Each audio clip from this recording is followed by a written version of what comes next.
Hello साथीहरु, आजको भिडियोमा चाहिँ नेपालको वर्तमान संविधानमा रहेका 31 वटा मौलिकहरू कसरी याद गर्ने भन्ने कुरा हजुरहरुलाई सिकाउन गइरहेको छु। भिडियो मन पर्यो भने लाइक, कमेन्ट, सब्स्क्राइब गर्नुहोला। नेपालको वर्तमान संविधान भाग 3 मा रहेका 31 वटा मौलिक हकहरू सूत्रबद्ध तरिकाले कसरी याद गर्ने भन्ने कुरा हजुरहरुलाई सिकाउन गइरहेको छु।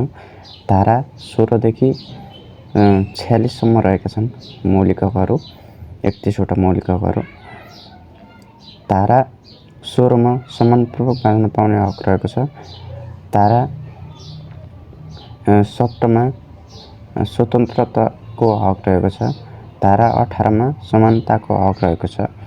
यसलाई याद गर्न सकिने सूत्र: बाँच्न स्वतन्त्रता, समानता। धारा 16 देखि 18 सम्मको सूत्र बाँच्न स्वतन्त्रता, समानता रहेको छ। धारा 19 मा रहेको छ सञ्चारको हक। धारा 20 मा रहेको छ न्याय सम्बन्धी हक। धारा 21 मा रहेको छ अपराध पीडितको हक। धारा 22 मा रहेको छ यातना विरुद्धको हक।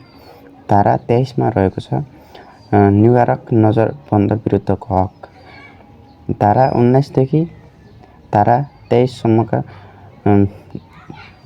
मौलिक हकहरू याद गर्ने सूत्र रहेको छ: सञ्चारले न्याय दिन्छ, अपराधलाई यातना दिई नजरबन्द।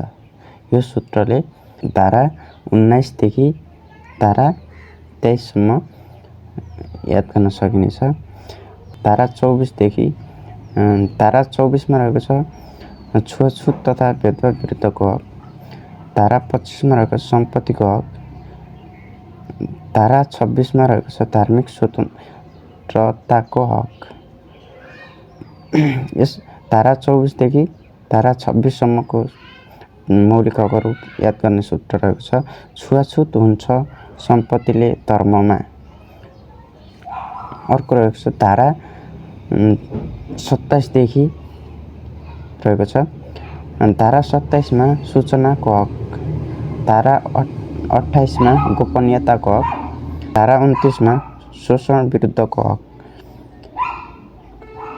धारा 27 देखि धारा 29 सम्म का मौलिक हकहरू याद गर्ने सूत्र रहेको छ: सूचना गोप्य राख्नु हुँदैन, शोषणको। धारा 30 मा रहेको छ स्वच्छ वातावरणको हक। धारा 31 मा रहेको छ शिक्षा सम्बन्धी हक। धारा 32 मा रहेको छ भाषा तथा संस्कृतिको हक।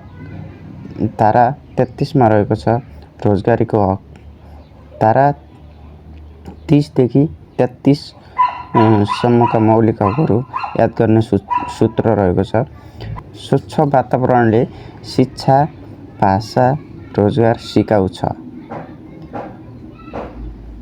यसरी नै धारा 33 सम्मका मौलिक हकहरू याद गर्न सक्नुहुनेछ। धारा 34 देखि 46 सम्मका मौलिक हकहरू अर्को भिडियोमा